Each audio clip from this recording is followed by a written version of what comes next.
Thomas Edison was an American original. He held 1,093 patents in his lifetime, in everything from botany to the phonograph. No other American inventor has more. His collected papers at Rutgers University number 5 million pages. Scholars have been working on them since 1978. His final laboratory in West Orange, New Jersey occupies 21 acres and is now a national park. On exhibit there, among other things, is his personal desk. It includes a pigeonhole labeled New Things, which is crammed full of papers and notes on ideas he never got to.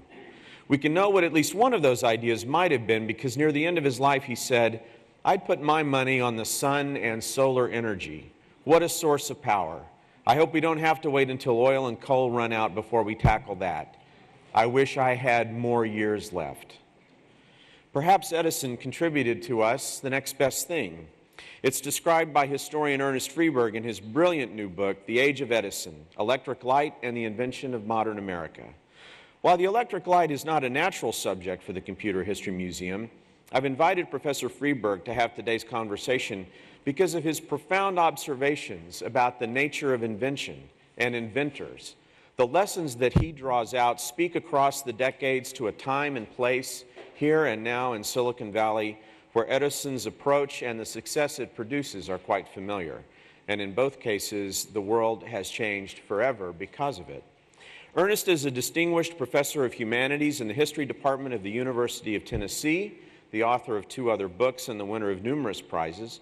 His documentaries are heard on public radio, and he lectures frequently for the Organization of American Historians. Please join me in welcoming Ernest Freeberg. Welcome.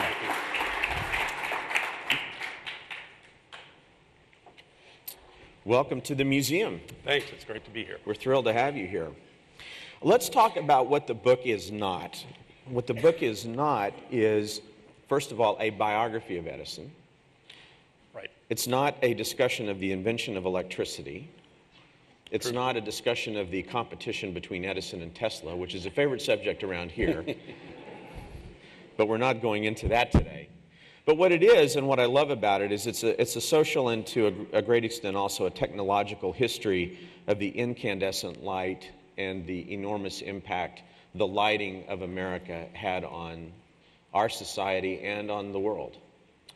That's right, and I think it's in many ways a foundation of the modern economy that we live in and shaped our lives in ways that are often invisible to us just because the light is so ubiquitous. Did you have a theory about Edison going into this project? Well, I think I began with the premise that shows up in our textbooks that Edison was the inventor of the light bulb. I was not so much interested in Edison's role as I was in sort of what happens when the light bulb leaves his laboratory and goes out into... but looking at what Edison actually did, I began to realize that the actual story of his invention process was a lot more complicated and interesting than I had expected. And you use the phrase about past examinations of Edison as often being, in your words, more hero worship than history. And while I want to get into the process of inventing in a minute, because that's a very important topic for us, why as a historian do you see it necessary to make that distinction? Well, I think partly we need to understand how important it is for inventors themselves to turn themselves into heroes. That part of what they're doing when they're selling a product is selling their own identity. And Edison was really a master at this. People, gave him this phrase, the Wizard of Menlo Park, and he cultivated that very, very conscientiously. And it was a very powerful tool for him in order to develop funding and to get the world to trust him that it would be a good idea to put this powerful, deadly force of electricity into their houses. And it did turn out to be a pretty deadly force in the beginning. We're going to talk about that. Back to this hero thing, too, for a minute. So there are parallels to the way that you talk about the evolution of Edison finally perfecting the incandescent light, and the way that we often talk about the evolution of computing as well. And you've actually spelled some of these out, and I just want to get you to talk about those for a minute. First of all, you talk about and debunk, really, the notion that most great progress stems from the single brilliant inventor alone in the lab, that, Right.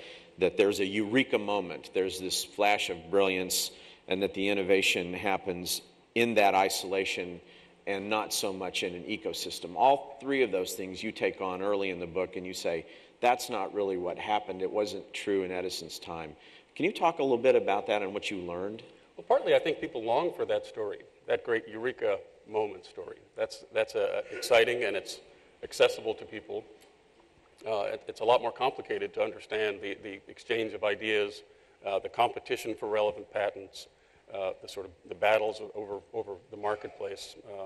It's much easier to think of these great ideas as being passed down to us by a sort of Mount Rushmore of technological creativity.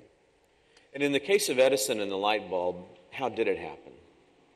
Well, first of all, Edison entered very late into the search for a working incandescent bulb. And there were 5 or 6 other rival inventors who held patents ahead of Edison, crucial patents. All of them recognized the key elements of a vacuum bulb and a carbon filament. So Edison was entering into a crowded field, and he learned a lot from the mistakes and successes of his rivals. And many suggested he stole a lot of their ideas. Right? There was a lot of battling over the patents. Who else was involved at the time, competitively trying to achieve the same things that Edison was trying to achieve? Another fascinating character is Hiram Maxim, known for the Maxim gun. And he beat Edison to some crucial patents about how to treat the filament, and had a working incandescent light bulb in the field before Edison did. Joseph Swan in Newcastle, in England, also was working for years on developing a working light bulb, and actually put one into the field, lit his house, lit a nearby mansion, set up the first outdoor street light in front of his shop in Newcastle, and had a patent 6 months before Edison did. So there were many people converging when the big test of this was in Paris at the Electrical Exposition. And Edison won the day when he arrived with this, but he was there with 5 other people who also had working incandescent lighting systems right at the same time. And were they all aware, as inventors might be aware today, of each other's work? Yes. And the progress they were making? Yes. And there were at least a dozen if you go back. The first person to identify the possibility of incandescent light was Sir Humphrey Davy in 1810. And once he demonstrated that, people were trying to do this for years. And they didn't quite have all the pieces together. It really converged in the 1870s. But for more than a half a century, people were trying to create the incandescent light. What do we know, or what did you discover about the way Edison felt about these other incremental stages of progress that other inventors were making? Well, I suspect, like many other inventors, he had a real sense of rivalry. He announced quite arrogantly that when he entered the field that he had figured this out in a way that nobody else had. And his first big breakthrough was to suggest that they were all wrong because they were trying to create a carbon filament bulb, and he was going to create a titanium bulb. And when he announced this, stock markets for gas around the globe plummeted because people were so convinced if Edison says he can do this, surely he can. Turned out he was wrong, and 6 months later he had to say, I think I'm going to go back to carbon with the rest of the crowded field. And as we get into the discussion of the technology, let's talk a little bit about a really wonderful phrase that you have early in the book, which is that Edison invented a whole new style of invention, that he almost invented the modern way we think of innovation happening. Yes, that's often been said, that his model at Menlo Park was to create the first sort of research and development laboratory, where he often was very, very critical of college education, and was sort of proud of the fact that he was largely self-taught. But he knew enough to go out and hire university-trained mathematicians and people who understood the latest chemistry to help him in this project. He also had to hire technicians who could realize his ideas. A glassblower, for example. He needed somebody who was able to realize the various ideas that they wanted to experiment with.